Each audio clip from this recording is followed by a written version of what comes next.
میرے بہن بھائیوں کے رشتے نہیں ہوتے. میرا بھائی گزارش یہ ہے کہ ایک تو سمجھنے کی کوشش کرو کہ جب رشتے کا وقت ہوتا ہے نا اس وقت ہم کوشش نہیں کرتے. او جی لڑکی پڑھ رہی ہے, او جی لڑکا پڑھ رہا ہے, جب عمر زیادہ ہو جاتی پھر رشتے نہیں آتے. ایک قاعدہ. اسی لیے ہمارے دیہاتوں میں پہلے یہی رواج تھا کہ لڑکی لڑکا بالغ ہوئے بس فوراً رشتہ کر, چاہے وہ 15 سال میں بالغ ہو جائیں, چاہے 16 سال میں ہو جائیں, چاہے جب بالغ ہو.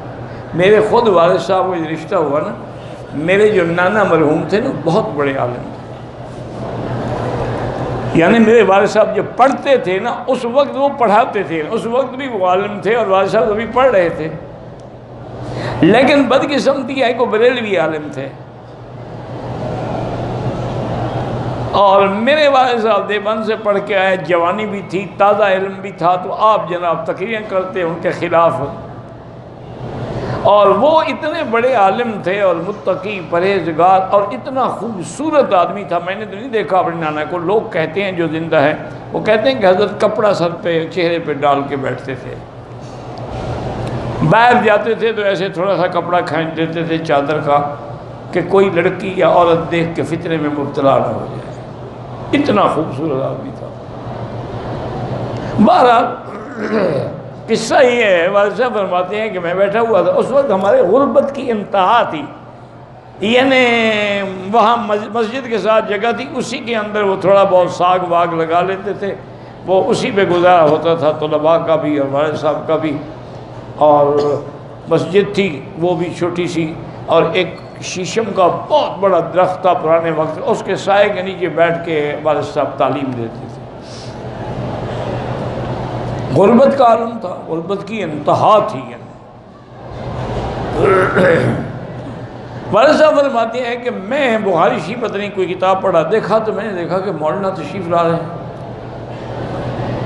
میں حیران ہو گیا کہ مولانا غلام رسول صاحب میرے مدرسے میں کیسے آئے.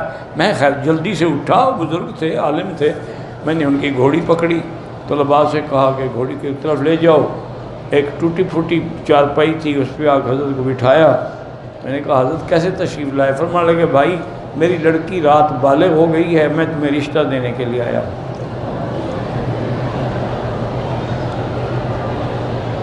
میں نے کہا حضرت کیا کہہ رہے ہیں, آپ ٹھیک ہیں, ہوش میں ہیں؟ کیوں, کیا ہو گیا؟ میں نے کہا حضرت آپ تو مجھے کافر کہتے ہیں کہ دیوبندی ہے اور یہ کافر ہے اور یہ وہابی ہے, کافر کو لڑکی دینے آئے ہیں آپ؟ کہہ رہے ہیں شرم نہیں آتی, میں تمہارے پاس چل کے آیا ہوں, اب میں اپنی لڑکی کسی جاہل کو دے دوں, ٹھیک ہے تم وہابی ہو تو ہوتے رہو. لڑکی تو میں نے عالم کو دینی ہے نا کسی کو, اور یہاں اور عالم ہے کوئی نہیں, بس کل آ جاؤ اور نکاح کر کے اپنی بیوی کو لے جاؤ. یہ لوگ تھے. حالانکہ اس وقت بھی ہمارے نانا جو تھے وہ اس زمانے کے لکھ پتی لوگوں میں شمار ہوتے تھے, لاکھوں روپے انہوں نے لوگوں کو دیے ہوئے تھے تجارت کے لیے.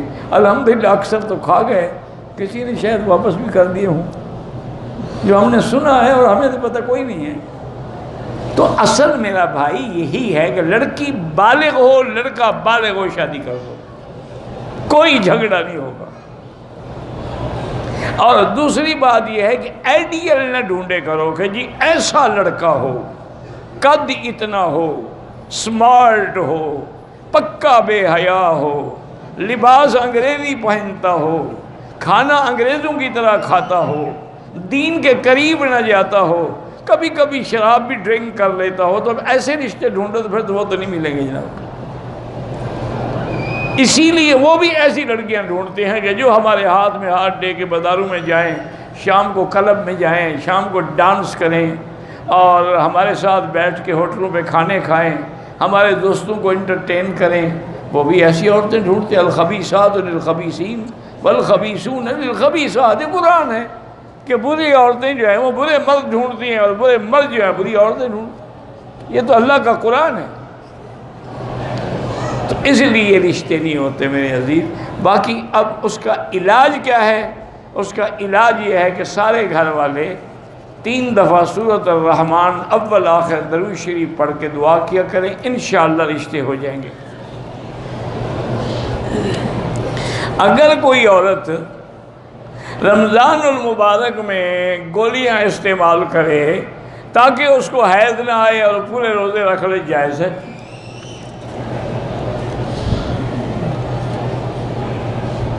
میری بہن ڈاکٹر بن رہی ہے، دعا کریں اللہ کامیاب کرے۔ وظیفہ یہی ہے کہ محنت کرو، یہ مولویوں کے وظیفے تمہارے کام نہیں آئیں گے، تمہارا پڑھا ہوا تمہارے کام آئے گا۔ جتنی محنت کرو گی نہ کامیاب ہوگی۔ وظیفوں سے پاس ہوتے تو پھر مدرسے کھلوانے کی کیا ضرورت تھی؟ سارے لوگ گھر میں بیٹھ کے وظیفے پڑھتے رہتے، بچے خود بخود پڑھ جاتے ہیں۔ یہ تو ہے کہ ویسے علم کے بڑھانے کے لیے رب زدنی علما، چونکہ یہ اللہ کا حکم ہے نبی کو قرآن میں، وَقُلْ رَبِّ زِدْنِي عِلْمًا، رب زدنی علما، رب زدنی علما، یہ پڑھا کرو، انشاءاللہ آسانی ہوگا۔